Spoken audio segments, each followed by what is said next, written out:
भी होता है तो माता से कहती है, पिता से कोई बात नहीं करती। राजा तो समझा बुझाकर चले गए पर कोई जवाब नहीं दिया, पर उस बात का जवाब महारानी को शशिकला ने दिया।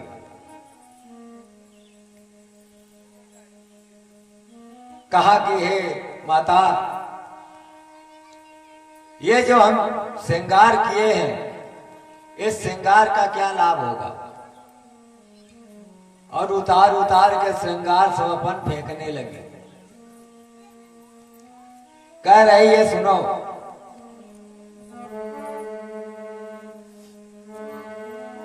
कि यदि प्राण का प्यारा मिलागी नहीं तो ये मंजुल श्रृंगार रचाने से क्या? प्यारा प्यारा मिला ही नहीं, मंजुल रचाने से क्या फायदा?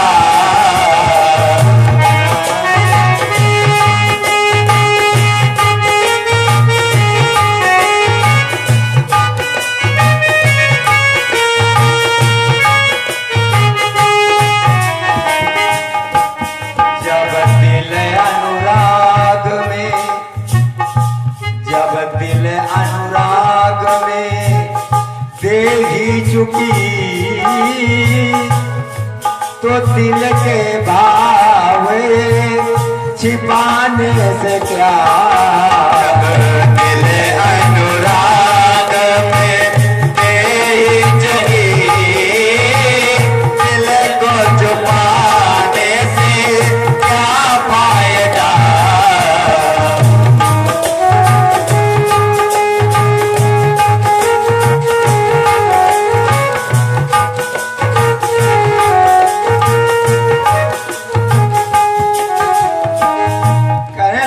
माता, मैं आर्य कन्या हूं।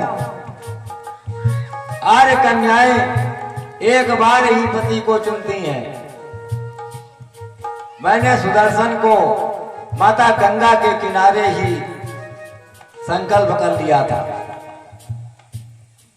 तो अब मैं किसी दूसरे के कैसे जयमाल पहना सकती हूं? और जब मेरे अनुसार मुझे पर नहीं प्राप्त होना है तो ये श्रृंगार ही करने का क्या लाभ है? सब तोड़ तोड़ फेंकने लगे।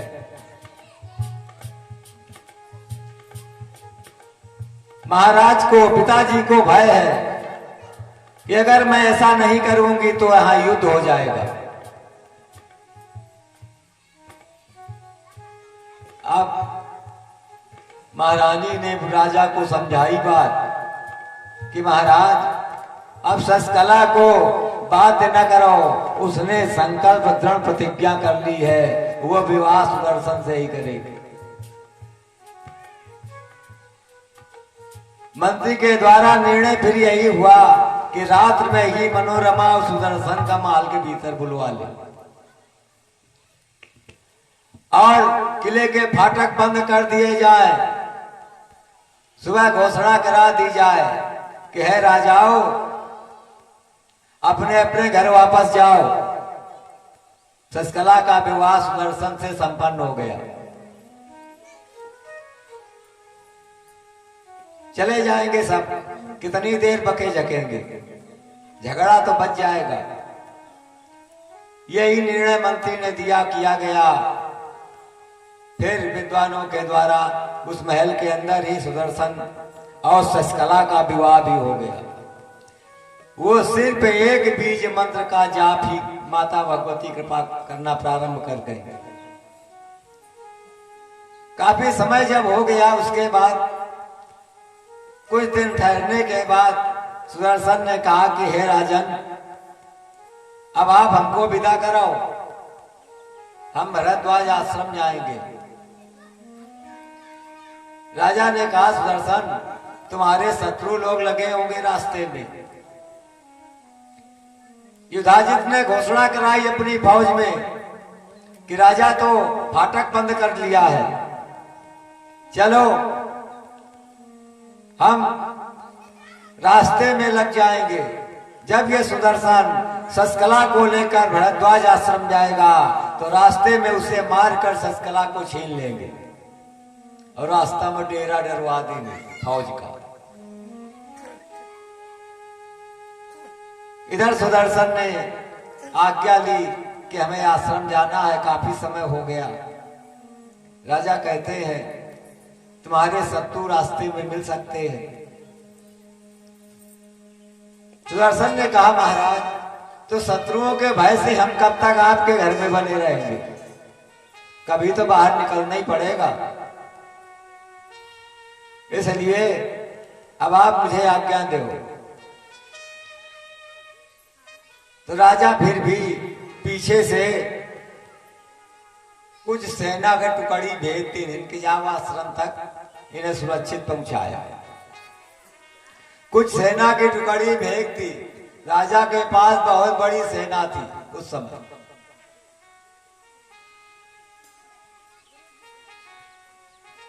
अर्थात धीरे धीरे जब रथ चला और बीच मार्ग में वो विभाजित लगा हुआ था अपनी सेना को लिए हुए, यह वे धूल उड़ती हुई देखी। सूचना बाको ने सूचना पहुंचाई राजा के पास कि महाराज आज सुदर्शन आ रहा है शस्कला को लेकर, उसके साथ कुछ सेना की टुकड़ी भी है। राजा ने कहा कितनी सेना होगी, टुकड़ी ही है।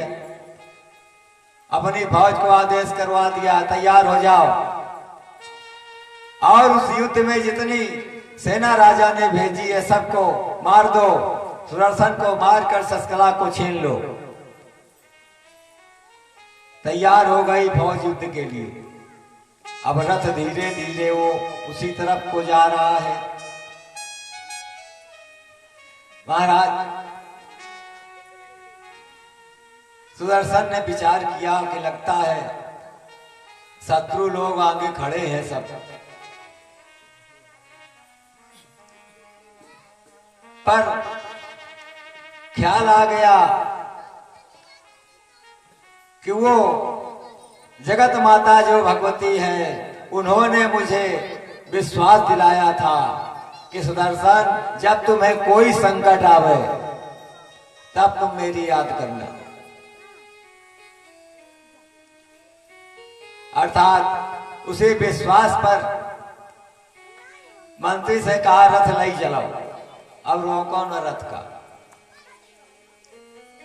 बढ़ते बढ़ते रथ जो ही पहुंच गया नजदीक, सारी फौज से लड़ने लगी।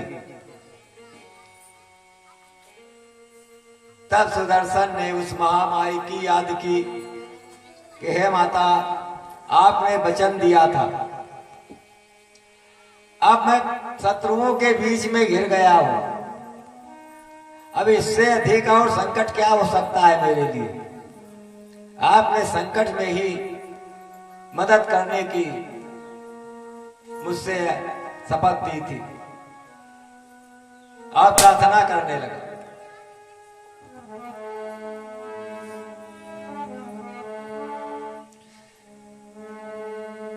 कि बाण घिरानो कि सिंह बुढ़ानो, या ध्यान धरे हरि को जपती हो। हे माता आपने तो कहा था मैं तत्काल आऊंगी, मैं काफी देर से आपको पुकार रहा हूं, अभी आ नहीं रही है, तो क्या आपका के धनुष बाण खो गए हैं तो उनकी खोज कराने में लग गई है, विलंब हो रहा है, या फिर सिंह बूढ़ा हो गया है आपका, जल्दी नहीं चल पा रहा है, या फिर आप पूजा भजन में लगी हुई हैं, अभी हमारी टेर नहीं सुन रही हैं। बार बार कहता है कि बाण हिरान कि सिंह बुढ़ान, या ध्यान धरे हरि को जपती हो। और की कहूं देवन युद्ध छिड़ो ता धायत सूल सदा हरती हो। की कहूं देवन यज्ञ कियो जहां पर जाय भजन करती हो।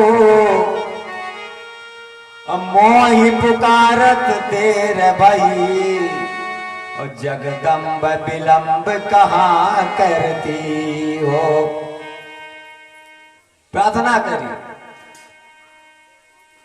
फिर भी चारों तरफ नजर घुमाता है, चारों दिशाओं में कहीं से माता आती हुई नहीं दिखाई दे रही है। तब वो दुखी हो जाता है कि हे माता, आपने तो आश्वासन दे रखा था और आपके ही बल पर मैं शत्रुओं से आकर के गिरा हूं कि माता तो रक्षा करेंगी ही मेरी। आज कहने लगा, क्या आप तो दयालु स्वभाव की है, सब पर दया करने वाली है। माँ का हृदय बड़ा कोमल होता है। आज मैं पुकार करता हूं, आप आ नहीं रही हैं। क्या तो अपना क्या दयालुता का स्वभाव बदल दिया है, अब उग्र स्वभाव बना लिया है क्या बालकों के लिए? कहो। कहने लगे कि क्या वो स्वभाव पहला, जो पहले आपका स्वभाव था बड़ा कोमल था, आर्तवाणी में तत्काल आप उस पर कृपा कर देती थी, पर क्या आपने अपना स्वभाव बदल दिया है? क्या वो स्वभाव पहला हे माँ तू अब नहीं है, क्या वो स्वभाव पहला हे माँ तू अब नहीं है, क्या वो स्वभाव पहला।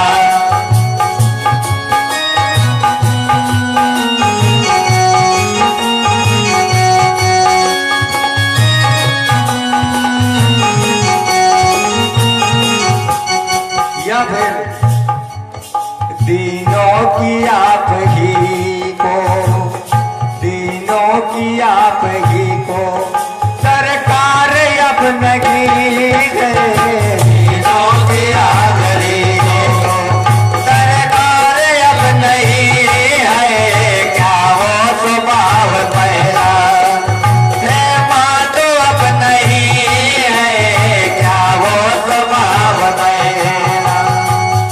हे माता, पाते थे जिस हृदय से आश्रय हजार लाखों, आश्रय हजार लाखों,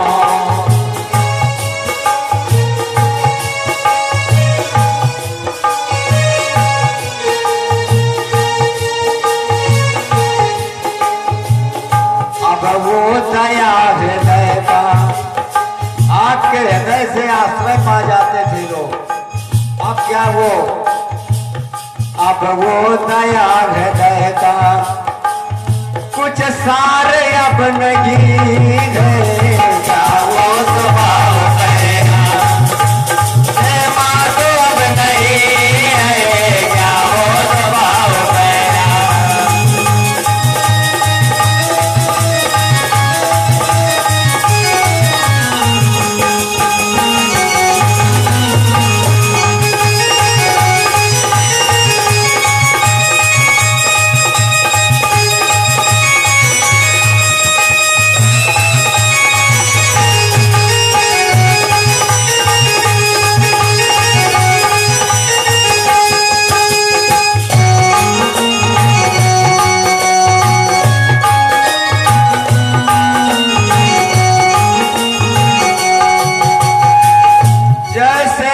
भक्त ध्यानु को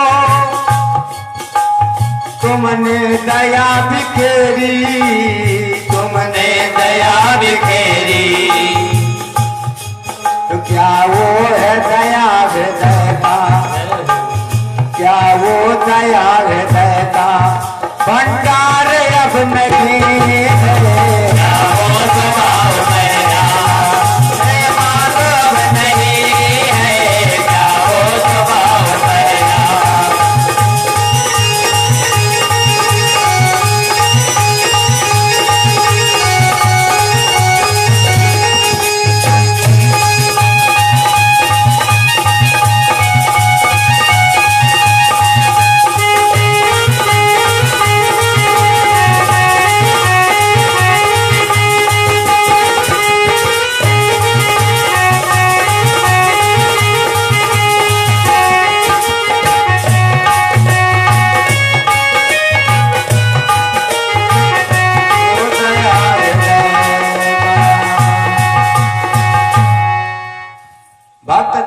पर एक बार माता ने कृपा की थी।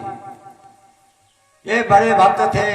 एक बार बहुत बड़ी फौज लेकर भक्तों की टोली माता वैष्णो देवी के दर्शन करने को ध्यानो भक्त चला। जब दिल्ली के नजदीक आ गया, यहां पर उस समय मुगलों का राज था, महाराज अकबर राजा थे। अकबर ने कहा ये कहां को टोली जा रही है? सिपाहियों ने जाकर के पूछा।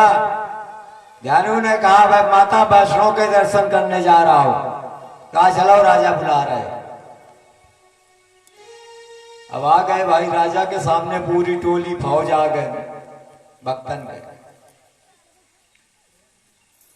राजा ने कहा क्यों इतनी फौज लेकर तुम जा रहे हो वैष्णो देवी?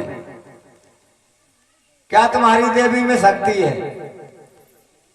क्योंकि वो तो दूसरे मजहब का व्यक्ति था। उसने कहा तुम्हारी देवी में कौन सी शक्ति है जो इतने लोग चले जा रहे हो? ध्यानो भक्त ने कहा महाराज हमारी अंदर से इच्छा है तो हम जा रहे हैं। मां के पास क्या शक्ति है क्या नहीं उसका तो हमें भी आभास नहीं है। कहा नहीं कुछ तो है ही, तभी तो इतने लोग तुम्हारे साथ जा रहे हैं। मैं देखना चाहता हूं तुम्हारी मां में कितनी शक्ति है, तुम सब उनके भक्त हो। और कहा मैं अभी एक घोड़े का सर काट देता हूं और तुम अपनी मां की भक्ति से उसको जीवित कर दो तो हम जान जाएंगे तुम्हारी माता में बड़ी शक्ति है। ध्यान भक्त ने कहा रे राजन मैं कोई इतना बड़ा भक्त नहीं हूं कि मृतक प्राणी को जिंदा कर सकूं। कहा कुछ नहीं। और राजा ने तलवार निकाली, एक घोड़े का सर कलम कर दिया और कहा इसे जीवित करो और अन्यथा सबको जेल में जाना पड़ेगा, सबको बंद कर दूंगा। ध्यान भक्त ने विचार किया हम सब इतने लोगन का लिवा के लाए हैं कि चलो देवी का दर्शन करा लाऊंगा और ये बेचारे सब यहां जेल में हो जाएंगे तो हमें ही लोग अंगुली उठाएंगे। कहने लगा महाराज हम लोग इतने लोगों को लेकर देवी दर्शन के लिए जा रहे थे तो आप पहले हम लोगों को दर्शन करिए मैं दे अपन मंत्री साथ में भेज दो सिपाही कि हम भगेंगे नहीं इधर उधर और दर्शन करने के बाद फिर आएंगे। फिर अगर नहीं जीवित कर पावे तो आप सबका जेल में बंद कर दे। तो पहले दर्शन के हेतु ये घर से आए हैं सब लोग तो दर्शन हो जाने थे। राजा ने कहा ठीक है। कुछ सिपाही नियुक्त कर दिए, कहा जाओ उनके साथ भाई भगे न पावे कोई। पहुंचे मंदिर, माता वैष्णो देवी के दर्शन किए और वहीं ठहर गए। रात्र में भीड़ भाड़ मंदिर की जितने भक्त थे सब चले गए। अब ध्यानु भक्त सिर्फ माता के सामने बैठ करके प्रार्थना कर रहा है कि हे माता मैं तो साधारण एक भक्त हूं पर आपकी परीक्षा राजा अकबर ले रहे हैं। कहते हैं तुम्हारी देवी में क्या शक्ति है और उसने एक घोड़े का सर काट रखा है, अगर वो जीवित नहीं करोगी तो आपका महत्व कम हो जाएगा। भक्त लोग आने लगी है मंदिर दर्शन करें। एक बार प्रार्थना करी लेकिन कुछ असर नहीं हुआ मंदिर में। रात में 4 प्रहर होते हैं। जब चौथा प्रहर आ गया प्रातः काल बराबर पूरी रात यही बात कहता रहा भगवती के सामने। चौथे प्रहर में कहा, माता आपने कोई उत्तर नहीं दिया, मैं एक ही बात बार बार पूछ रहा हूं। या फिर संसार में ऐसा लोग कहेंगे कि जो वैष्णो देवी का दर्शन करता है उसको जेल होती है। हम आपका दर्शन करके जाएंगे, वहां राजा मुझे जेल में कर देगा। तो या तो उसका घोड़ा जीवित करो, या फिर हम लोगों का जेल में जाए तो बचाओ। आपने कोई जवाब नहीं दिया है तो हम आपका महत्व कम नहीं करेंगे संसार में। निगारी तलवार ध्यानु भक्त ने और कहा, मैं अपना ये गर्दन काट कर तुम्हारी भेंट चढ़ा दूंगा। ठीक चौथे पहर में उसने अपनी गर्दन काट दी। जब ये भक्त ने गर्दन काटी, वो सर उससे निकला और देवी की गोद में गिरो जाए, मूर्ति में। माता भगवती ने उस सर को उठाया, तुरंत लगा दी ध्यानु भक्त के और जीवित कर दिया तत्काल। रात्रि का समय था, वहां कोई था, जीवित कर दिया। तब उसने हाथ जोड़ के कहा कि हे महामाई, आप सर की भेंट लेकर प्रसन्न होती हो, तो ये तो बड़ी कठिन भेंट है। कलिकाल में कौन भक्त सर की भेंट आपको पहुंचा पाएगा? इसलिए दया करो, आप दयालु हो। माता ने कहा, भक्तों, आज से मैं सर की भेंट नहीं लूंगी किसी से।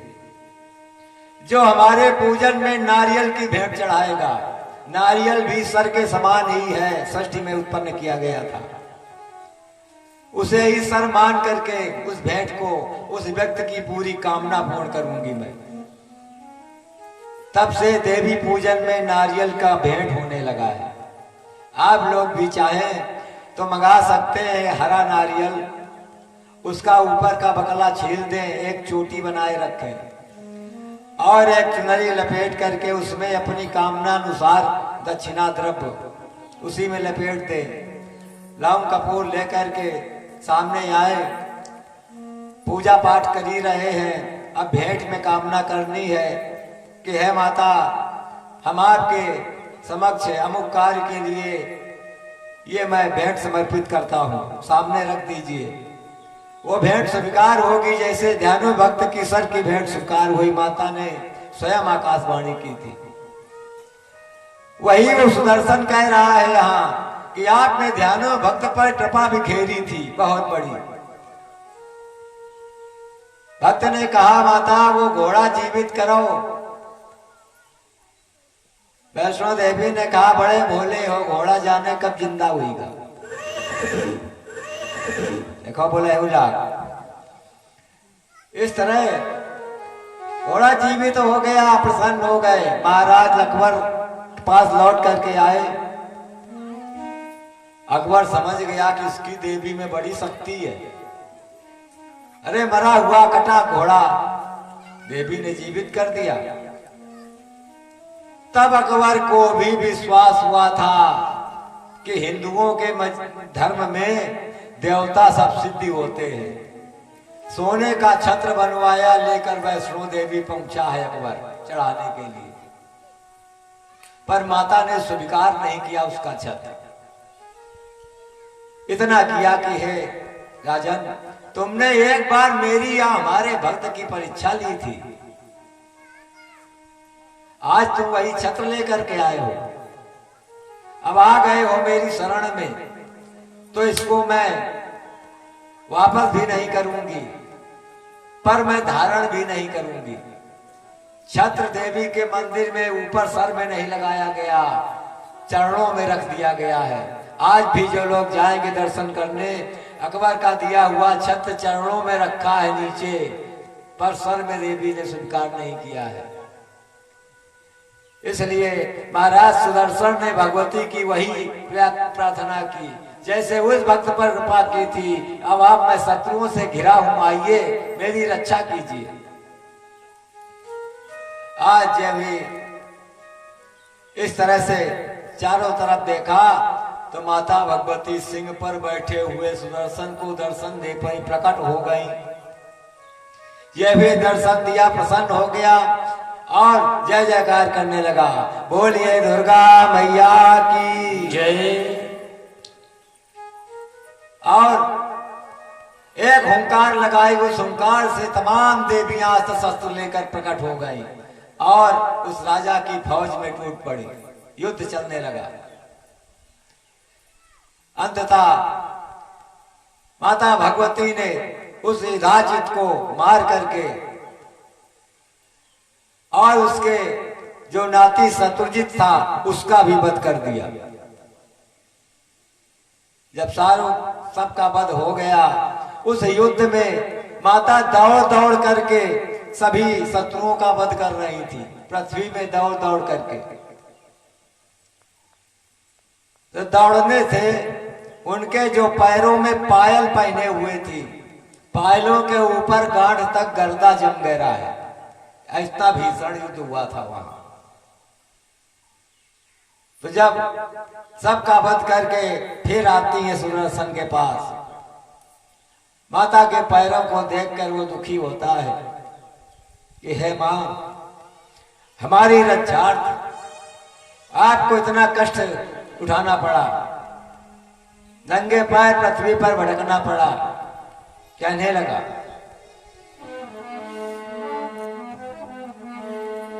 कि मैया तोरी धूल भरी पैजनिया, मैया तोरी धूल भरी पैजनिया, मैया तोरी धूल भरी पैजनिया।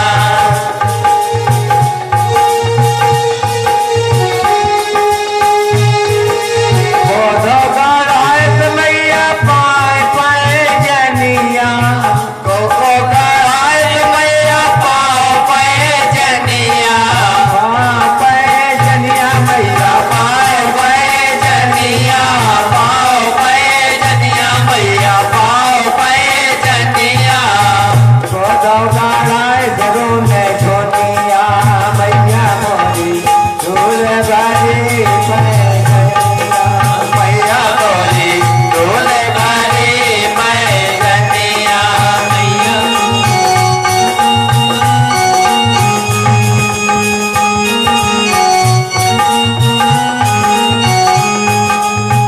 राजा गरायत मैया पाए पैजनिया, राजा गरायत मैया पाओ पैजनिया, रानी गरायत रोने गोनिया, मैया तोरी धूल भरी पैजनिया, मैया तोरी धूल भरी पैजनिया।